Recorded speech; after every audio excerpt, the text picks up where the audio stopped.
Okay, so New Zealand has just signed a free trade agreement with India. And Luxon and his Trade Minister Todd McClay have been preaching from their podiums about what a great deal this is for all Kiwis. Now Luxon and McClay spoke for over 30 minutes during this announcement, and following their presentations they took several questions. But I am a firm believer that if somebody tries to massage the truth or does their utmost to hide the truth just once, then everything else that they say cannot be trusted. So this is why I believe that this part here is very, very interesting. And to provide better access to the skills New Zealand needs to grow the economy, the agreement establishes a process for up to 1,667 high-skilled workers on 3-year work visas per year. These temporary work visas will be focused on the New Zealand Green List, where New Zealand has skill shortages, for example, doctors, nurses, teachers, ICT and engineers. Visas cannot be renewed or extended, and existing immigration screening and qualifications and experience criteria will continue to apply. Under the agreement, the government retains the ability to change the green list to match skill shortages that exist in our economy. And in addition, to ensure our tourism and rural sectors have the workers they need, we've aligned our working holiday scheme with the Australia-India FTA, providing up to 1,000 places each year. Such a tiny part of over 30 minutes talk given over to the fact that the New Zealand government will once again let more people into New Zealand. And it's obvious that Mr. McClay is trying to give the impression like it was New Zealand's idea to hand out even more visas. But that's not true, is it? You could give out as many visas as you wanted right now, Mr. McClay, and they would all be taken up by desperate Indian youth who can't find work in India.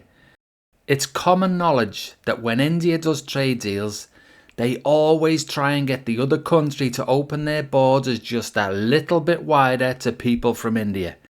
Now, the fact that Luxon and McClay obviously don't want to be open and honest about this part of the deal is very, very telling.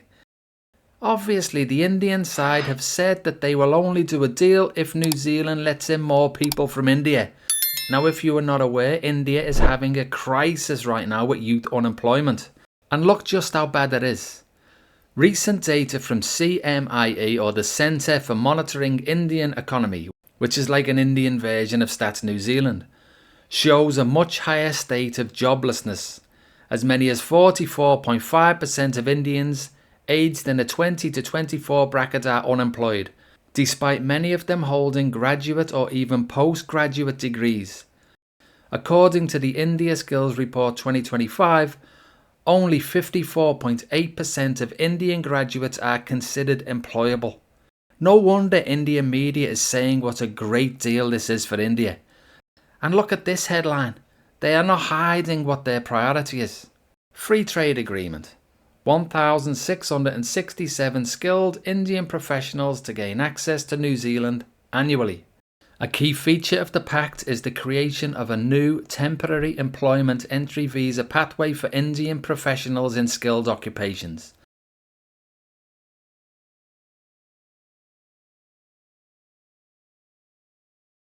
It says Prime Minister Narendra Modi shakes hands with New Zealand Prime Minister Christopher Luxon before a meeting at the Hyderabad House in New Delhi on March 17, 2025. So do you think that picture shows two equals shaking hands? The India-New Zealand Free Trade Agreement, or FTA, marks a step forward in promoting cross-border mobility, creating new opportunities for entry, residence and employment for Indian professionals, students and young workers, while helping address New Zealand's growing skill shortages. Under the agreement, New Zealand has committed to improved entry and stay provisions for Indian nationals, including work rights during study, post-study work pathways, dedicated visa arrangements and an expanded working holiday visa framework.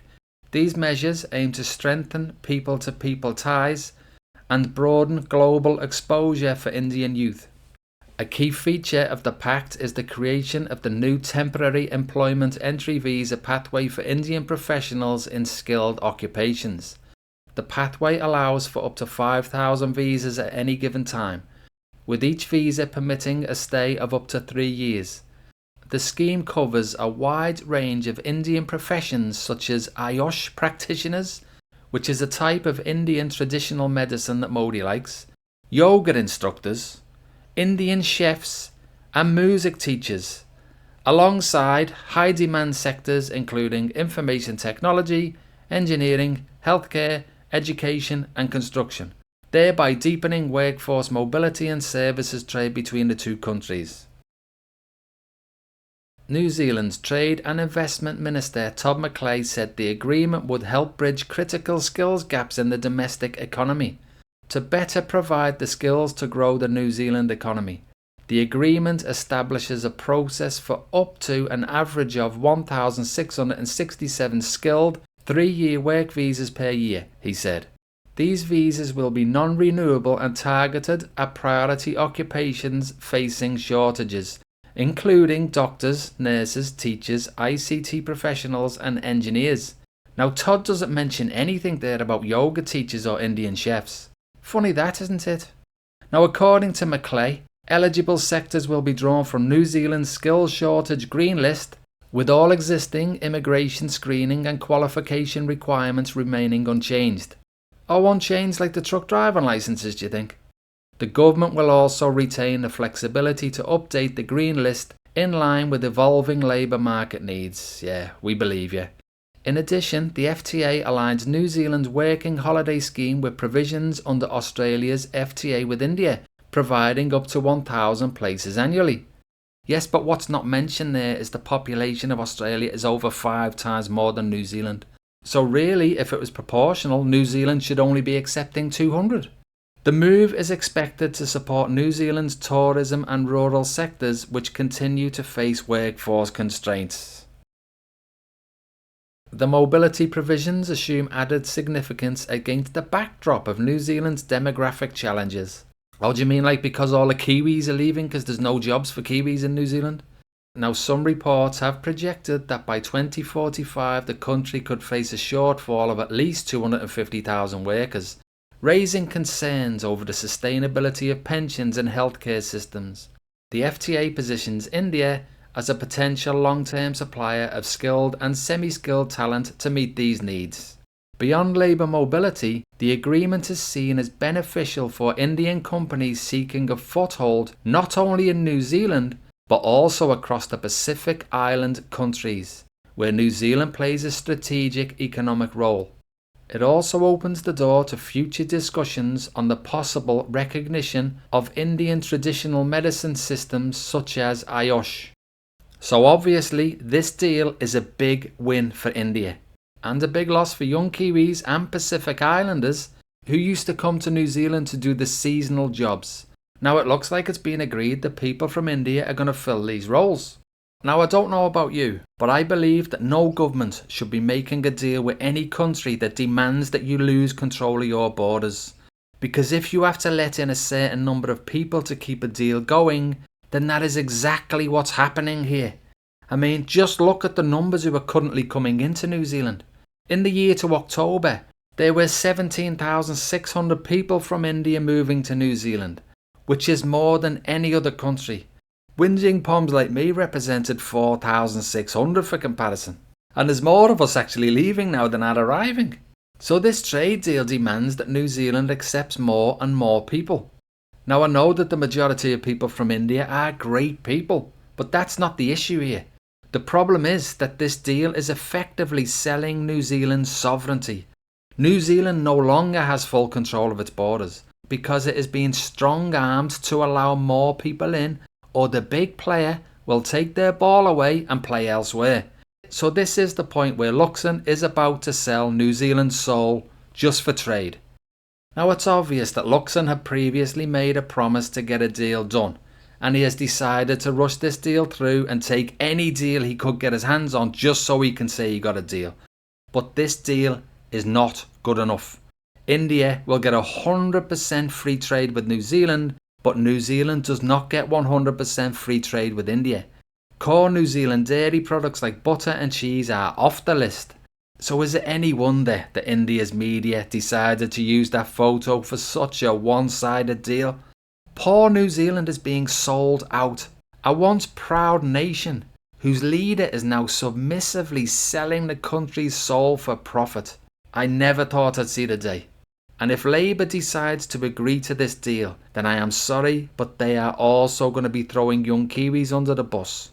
This deal is going to have no numerical caps on Indian students, and these students will be able to work 20 hours per week legally, and I suspect many more hours than that illegally, which, let's face it, is very often the reason why they are students in the first place.